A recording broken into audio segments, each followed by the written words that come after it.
Hello bachcho, let's see the question. The question says that the angle of elevation of the top of a vertical tower PQ from a point X on the ground is 60 degree at a point Y 40 meter vertically above X. The angle of elevation of the top is 45 degree. Calculate the height of the tower.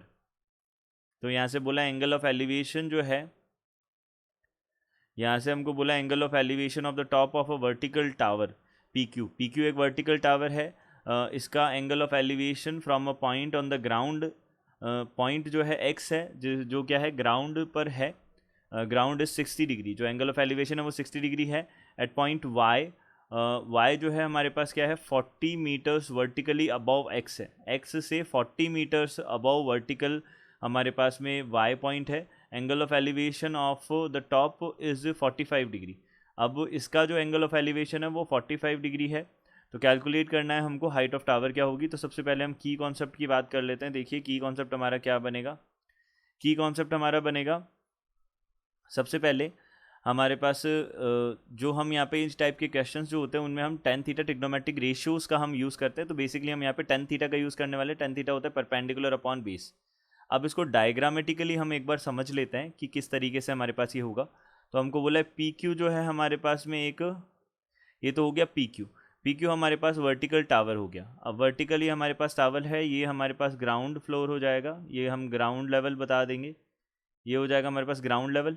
अब ground level है हमारे पास में ये, और हमको बोला है कि ग्राउंड जो है ये हमारे पास में ग्राउंड पे एक पॉइंट है एक्स, ये हमने बोला एक्स पॉइंट है। ये कितना एंगल बना रहा है यहाँ से, ये 60 डिग्री एंगल बना रहा है इस टॉप का। तो यहाँ से ये हो जाएगा, ये 60 डिग्री हो जाएगा। अब इसी से 40 मीटर्स अबव, अब हमको बोला है यहाँ पे वाई एक पॉइंट है हमारे पास,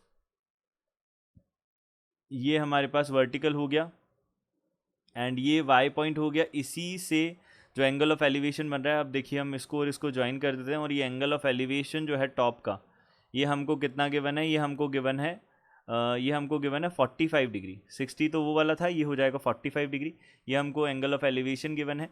अब देखिए यहाँ से हमको कैलकुलेट करना है हाइट ऑफ टावर क्या होगा, ये हमको कैलकुलेट करना है।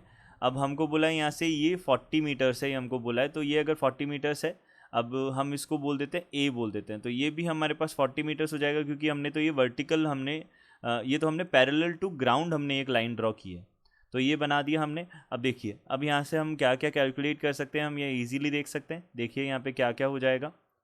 तो यहाँ हमारे पास बनेगा, सबसे पहले हम बोल सकते हैं कि जो हमारे पास में ट्राइंगल कंसिडर किया हमने, ट्राइंगल, इन ट्राइंगल यहाँ पे हमने बात की पी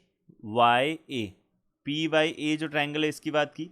इस ट्राइंगल में हमने देखा 1045 जो डिग्री है वो किसके इक्वल होगा, परपेंडिकुलर हो जाएगा पी ए, और बेस हो जाएगा हमारे पास में वाई ए। अब हम यहाँ से बोल सकते हैं वाई ए जो है वो किसके इक्वल होगा, एक्स क्यू के इक्वल होगा। ये दोनों इक्वल होंगे क्योंकि लाइंस हमारे पास में सारी की सारी पैरेलल होंगी ये, यानी कि एक्स वाई जो है वो ए क्यू के पैरेलल है, या बोल सकते हैं पी क्यू के पैरेलल है, और वाई ए जो है वो एक्स क्यू के पैरेलल है। तो ये ऑपोजिट साइड्स हमारे पास में इक्वल होगी। तो हम यहाँ से बोल सकते हैं, यहाँ से क्या हो जाएगा, वाई ए जो है वो किसके इक्वल हो जाएगा, यहाँ पे पी ए के इक्वल हो जाएगा। तो वाई ए जो है वो पी ए के इक्वल हो गया हमारे पास में। अब देखिए हमको वाई अगर पी ए के इक्वल हो गया, अब हम यहाँ पे ट्राइंगल कंसिडर करते हैं, इन ट्राइंगल। अब दूसरा ट्राइंगल कंसिडर किया हमने, पी एक्स क्यू हमने ट्राइंगल कंसिडर किया। तो ये कितना हो जाएगा, 1060 डिग्री हो जाएगा। दिस इज इक्वल्स टू, यहाँ से हो जाएगा perpendicular P A plus A Q, ये परपेंडिकुलर हो गया, डिवाइडेड बाई बेस जो है हमारे पास में कितना आ गया, एक्स क्यू बोल देते हैं या फिर वाई ए बोल देते हैं, दोनों सेम ही बात होंगी। तो हमने यहाँ से ये बोल दिया। अब देखिए यहाँ पे ए क्यू जो है हमारे पास में कितना है, ए क्यू हमारे पास में 40 मीटर्स है। अब जो हमारे पास में वाई ए है, अब वाई ए बोले चाहे एक्स क्यू बोले चाहे हम पी ए बोले, तीनों एक ही बात होगी, तो हमने यहाँ पे पी ए बोल दिया। तो यहाँ से हमारे पास में 1060 जो होता है वो तो होता है √3, this is equals to P A plus 40 divided by P A बनेगा। अब यहाँ से हम बोल सकते हैं √3 का मल्टीप्लिकेशन हो जाएगा पी ए के साथ, और ये हो जाएगा पी ए प्लस 40, ये हो जाएगा हमारे पास P A multiplied by √3 minus 1 is equal to 40 हो जाएगा। तो यहाँ से पी ए हमारे पास कितना आ जाएगा, 40 डिवाइडेड बाई √3 माइनस 1 आ जाएगा। अब देखिए यहाँ से हम पी ए आ गया हमारे पास में, तो अब इसको हम और सिंप्लीफाई भी कर सकते हैं। तो यहाँ से पी ए को और सिंप्लीफाई करते हैं तो कितना बन जाएगा हमारे पास में, देखिए ये हो जाएगा इक्वल टू 40 डिवाइडेड बाई हमको पता है 1.732 होता है इसका वैल्यू, √3 का वैल्यू। तो यहाँ पे 1 माइनस करेंगे तो 7.732 बचेगा। यहाँ पे 40 में डिवाइड करना है 0.732 का। ये हमारे पास किसके इक्वल हो जाएगा, ये हमारे पास बन जाएगा 54.64 मीटर्स हमारे पास में ये आ जाएगा।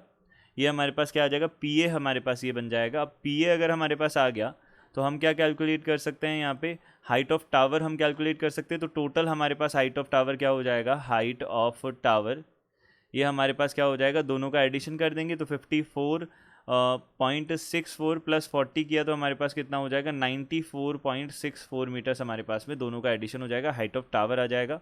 तो ये हमारे पास फाइनली आंसर बनेगा। I hope you understood it well, good luck, thank you.